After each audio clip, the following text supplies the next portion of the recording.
first, a CBS2 exclusive, an Army veteran in a deadly encounter pushed into traffic after a fender bender. Good evening, everyone. I'm Maurice Dubois. And I'm Christine Johnson. How does a minor car accident turn into murder? That's what a Long Island family is struggling to understand tonight after learning a man was shoved into oncoming traffic. CBS2's Jennifer McLogan live in Kew Gardens with how this heartbreaking story unfolded. Jennifer. Good evening. The break in the case came after multiple witness interviews. Investigators tell us they finally caught up with their man, arraigned here for the murder of a respected Army vet.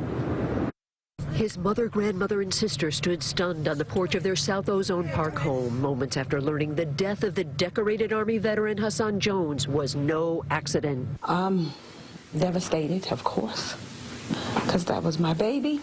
The way he was killed, that's just ridiculous. Like, why would you drag somebody's body?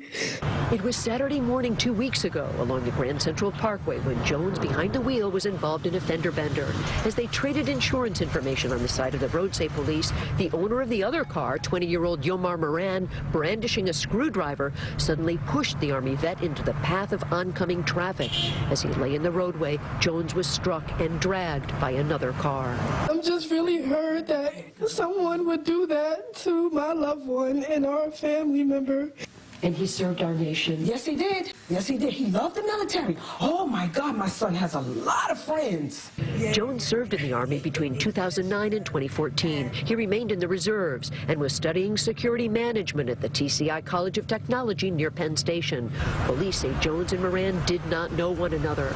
After the cars bumped, according to the criminal complaint, Moran tried to steal the soldier's gold chain, money clip, and wallet. He then punched Jones and knocked him into the parkway. Moran jumped back into his vehicle allegedly and fled the scene. I spoke with the suspect's father at his Queens home and mother inside her hair salon. They had no comment at this time. Their son has just been charged with murder and is being held on $500,000 bail. I'm just so blessed to have a child like that. I couldn't believe it, how he's touched so many lives.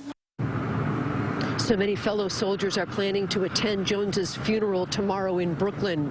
As for the car that dragged the Army veteran, shockingly, that driver also fled. But police caught up with him on the parkway and charged him with leaving the scene of a fatal accident. He was bailed out of here. We're live tonight, Queens Criminal Courthouse in Kew Gardens. Jennifer McLogan, CBS2 News.